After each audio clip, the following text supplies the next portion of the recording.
Welcome back, and the Mets continue to free fall. They are losing, and they are losing in bunches. It is ridiculous right now. It is getting insane, almost cartoonish, how the Mets just are so inept. I can't find enough adjectives to describe how bad this team is playing. How terrible. I cannot believe it. The Mets just lose a stunning game to the San Francisco Giants. Even the crowd, the cameras panned to the crowd at the end of the game, and everybody was stunned, shocked in their seats. This is unbelievable. The Mets, they came into June, they were 30-27 since June. It was 7-19 in June, the month from hell. 36-46 is their record right now. This is one of the worst months in franchise history. That is how bad it has been. It has been historically bad. Historically bad. Not just a bad month. Historically bad. All right, folks. Let's just relax for one moment. If you could take a moment, continue to please support our channel, like, and subscribe. I cannot thank you enough. I really can't. And if you could watch the whole video, because at the end of the video, I got to talk about Steve Cohen, because there are 3 huge effects from this press conference, and these effects have not helped out this team at all. So we need to go over that. They are very important. All right. Now let's get into this game. And you saw a team in San Francisco, a team who we quite honestly handled in the past. We were very good against them. They weren't that good last year, but they're heads and shoulders better than us.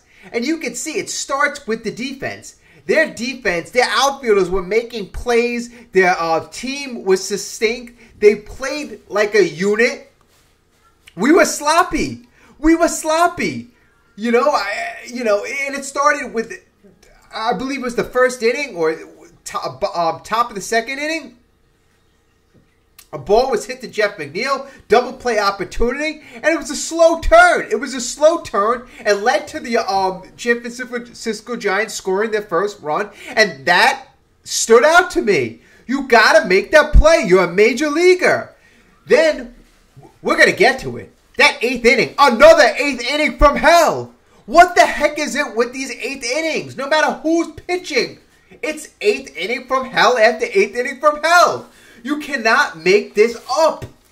You cannot. All right. So I got to give credit. Before we go crazy, let's give credit.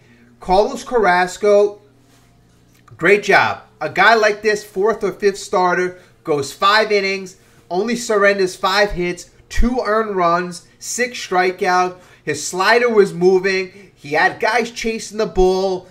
It was a very good game by Carlos. Great job. Perfect performance for the type of pitcher Carlos Carrasco is to keep us in the ball game. He actually is a guy who showed his heart. He played with heart. He played with grit. He was a guy that you go behind and you support and you win. You don't just blow it.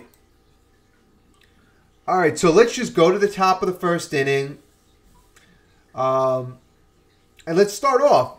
McNeil, he actually did decent this game. McNeil, I consider him the Where's Waldo. You don't know where he's going to bat in the lineup. Is he 7th? Is he 8th? Is he 9th? Is he 3rd? Apparently, 3rd is where he's been batting the best. He has the best batting average.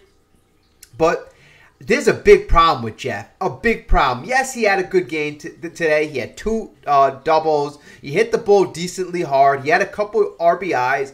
But Jeff is very mental. He's very mental. You notice that if he doesn't get a hit or doesn't have a good game, the guy acts like a bit of a nut on the field. Now I know why they call him the squirrel, because he's very mental. You got to make the guy happy, or he's got to be in a good headspace.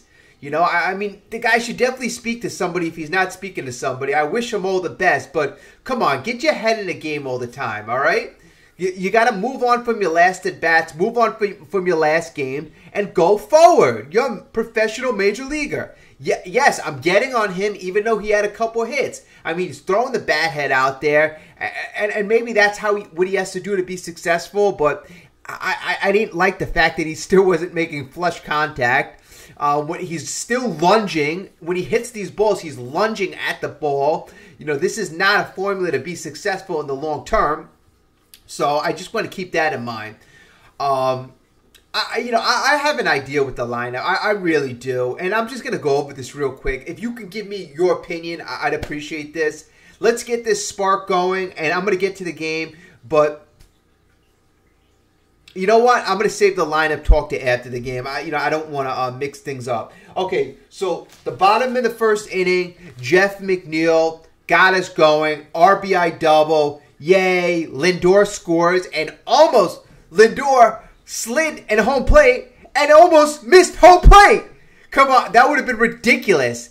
The bottom of his body caused almost his front leg to lift up.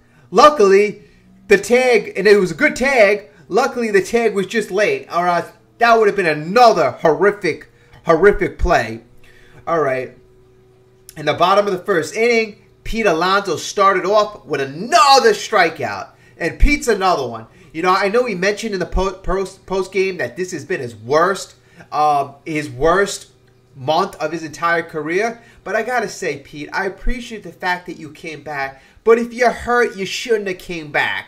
All right? You're batting 163 in June, or since your return. It is ridiculous. You're batting below a major leaguer. You're gonna be. You're an all-star. You're essentially our best hitter. And you are batting almost the worst on the team right now in June. You're one of the biggest reasons why we're in this big slide.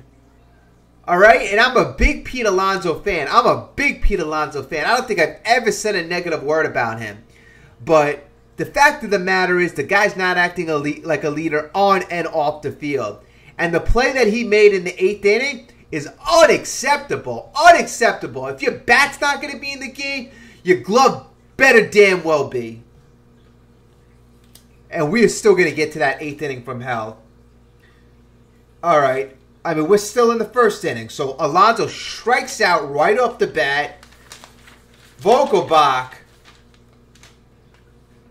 pops up to center field. And I have a note here that his uppercut swing has to change. It has to change. Uppercut swing. What are you going to do with that uppercut swing? You got to have level contact. Line drive hitters. Come on now. All right, and I give the Mets a little credit. They got a rare run in the first inning, so we celebrate small victories.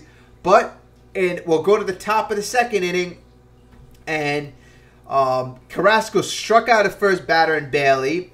Then Estrada singled, and then this is the McNeil. I say this is the McNeil problem right here. So Estrada's at first base. Sabo hits a perfect 4-6-3 double play ball. And please, folks, look at it. The ball was hit to the second baseman. McNeil I'm not going to say he took his time, but he wasn't quick enough. He's got to get the ball to Lindor faster. That cost the guy Sabo. He beat it out. Next guy, Matos, hits a single. Crawford, RBI single. And the guy scores. But that shouldn't have led to that. We should have got out of that inning. It should have been a 4-6-3 double play. But McNeil didn't make the play. And these are the winning ball plays that winning teams make and that stack up during the game. I know everybody's probably like, but Robertson, he's the one that blew it. No. He did give up a 3-run homer, but there's other runs that accumulate in the game that shouldn't have accumulated. All right. And I just want to comment, in the middle of the game, if you're substituting your 5th place hitter, Vogelbach, for Mendick in the middle of the game in the 5th inning, Vogelbach never should be batting 5th. First of all, you don't substitute your 5th hitter in the middle of the game. That's number one. And number two, you don't substitute your 5th hitter for Mendick, the guy who just came up for the minor leagues. Unbelievable. You can't make this up. All right. Well, Wilmer Flores got a home run in the in the top of the 5th inning. So clap for Wilmer. You know, I know he has his ties to New York. McNeil in the bottom of the 5th inning, he had a second double of the game, made it 3-2. Then we go on to the 6th inning, and Tommy Pham hits a bomb down the left field line. He hit a home run Pete Alonso's supposed to be hitting off the second deck right down the line. I mean, Tommy Pham is doing phenomenal. Tommy Pham, I believe, he's got 9 home runs, 32 RBIs. He's batting .284. He's like our most consistent hitter. That's hands down one of our lowest played guys is one of our best hitters right now. Facts are facts. All right, so right after Tommy Pham made it 4-2, Brett Baty struck out, and Brett Baty's not looking good at all. Then Marcana had a weak ground ball to second base. Inning over. Top 7. Brigham comes in. Give him credit. Brigham looked good. Got his 4 batters. Then Raley came in the 7th inning. He went 2/3. Strikeout. He looked good. All right, we're heading to that. We're 8th inning from hell. Okay, and this is where we get to it right now. Nothing happened really in the bottom of the 7th. And so Wilmer Flores gets up in the top of the 8th. He strikes out. Alonso, so the ball, Peterson hits the ball to the Alonso. And I got to say, first of all, he misplayed the ball. I know it hit a little patch in the dirt, but still, he misplayed it. Because he misplayed it, he rushed and he threw the ball off center to the first baseman, so he made 2 errors in 1 play. That is ridiculous. And like I said, if you're not going to bat, you have to make the plays in the field. You have to be a Gold Glove. You have to be a Gold Glove defender if you're not going to make the plays in the field. At the bat. Bottom line, that cost us the game right there. That cost us the game. You could see Robertson was upset. He was physically upset. You know, Robertson's like at that point, and the flag's falling. That happens. Okay, Robertson at that point's like, guys, come on. I am the only one carrying this team right now. You got to make these plays. We're professionals. Okay, so the next at bat, Peterson's on base. J.D. Davis walks, and you know that I gotta give it. That's on Robertson. So 2 men on base. Bailey, the catcher, is up, and he just hits a bomb. He smokes a bomb to center field, and this was also on Robertson. It was right down the middle. I believe it was a hanging slider, and if you look at it, it is pinpointed right down the middle, and Bailey hits it to center field. Dead center. So frustrating. And this was a game that, even though we were sloppy, we should have won. We had a good pitching performance from Carrasco. McNeil finally got a couple hits. The bullpen stood up. Brigham, Raley, and our best guy, Robertson, who's been stellar the entire year. Our best play out of the bullpen. One of our best players on the team. Most consistent. He blows it. I mean, it's really, really frustrating. And, you know, I feel for Robertson because, you know, you can't do it all by yourself. You know, he's been doing it a lot on his shoulders. But, you know, sometimes you need guys like Alonso to make that play. And this is what's going to happen. You are facing professional hitters. If you give them more opportunities, they will score runs. That's the bottom line. And you got to remember, Robertson is not like a Diaz. He's not like a top closer. He's having a good couple months. He's 38 years old, folks. He's 38 years old, all right? There's only so much you can rely on Robertson right now, okay?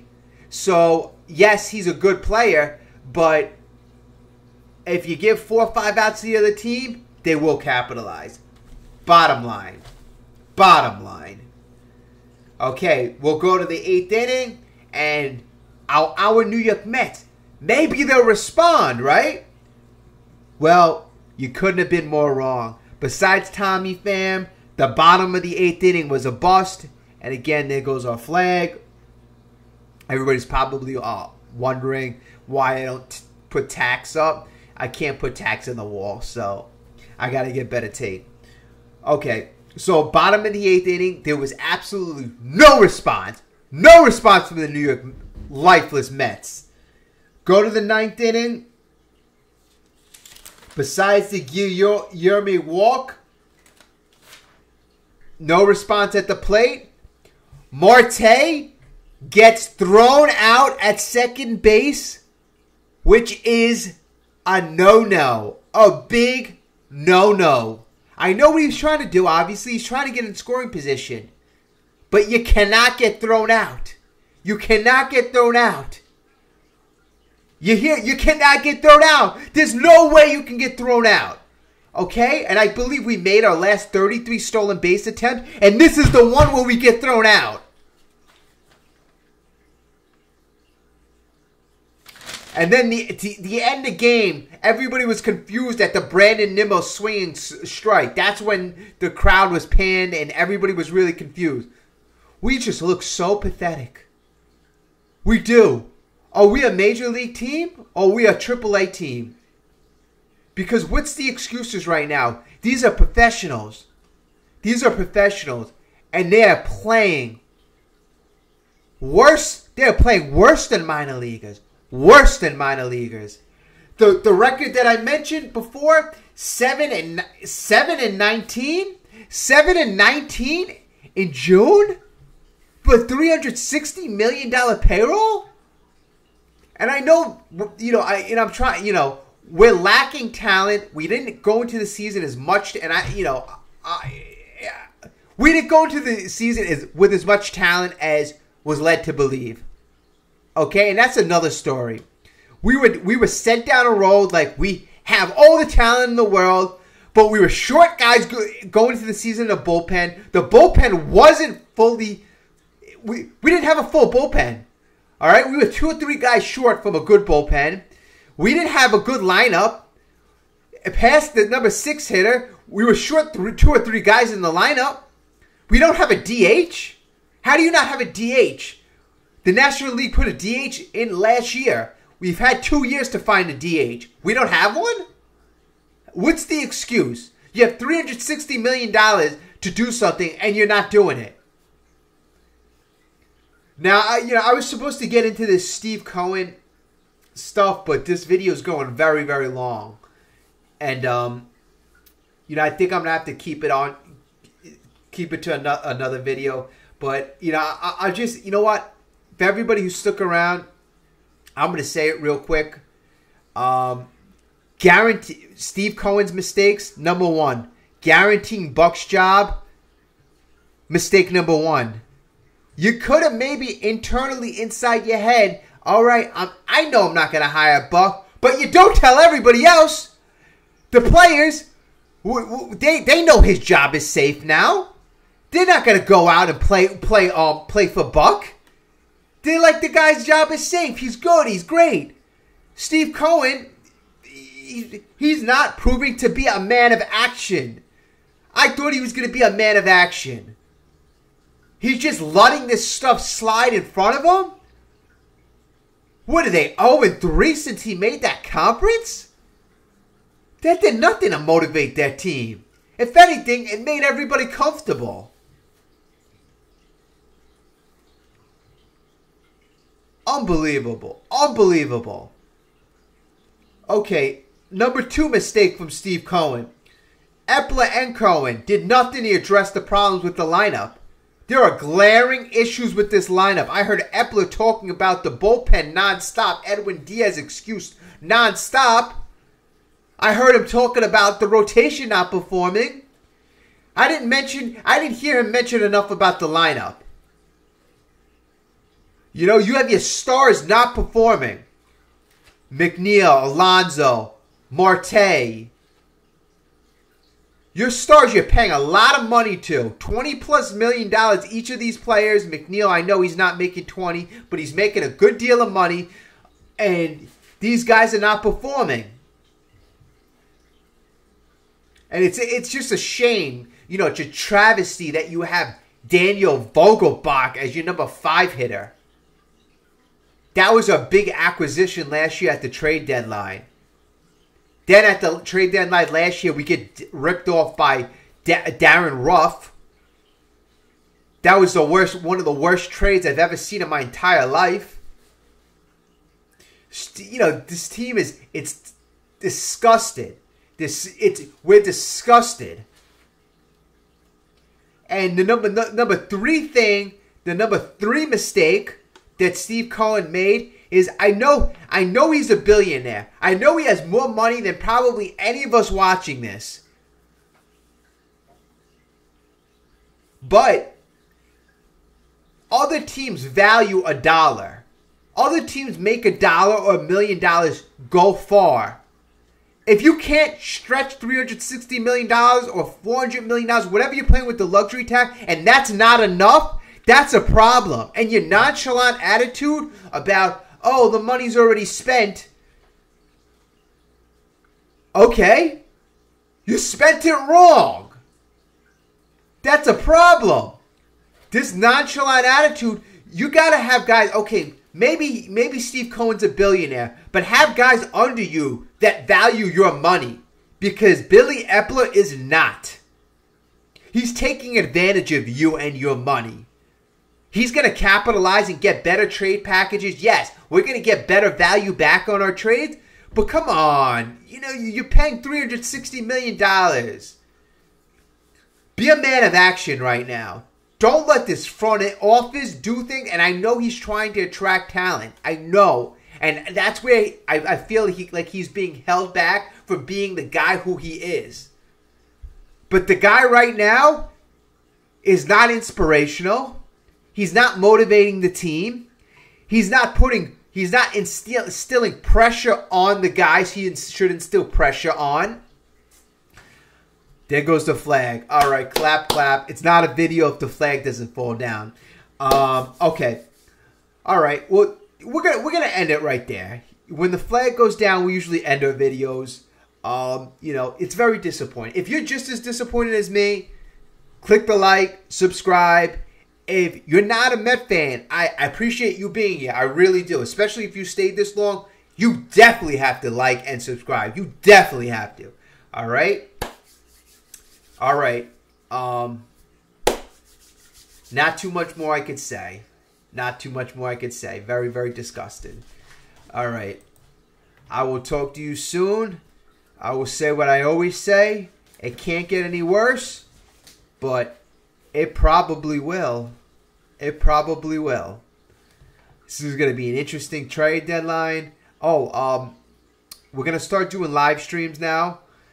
If there's honestly, I've never done live streams. Like I mentioned, I'm fairly new YouTuber.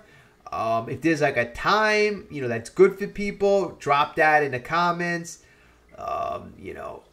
We gotta talk about this situation. We gotta talk, and I need you guys to talk with me. So, all right. Well, thank you so much. Drop a comment as well. I love to hear from you. All right. Have a great night.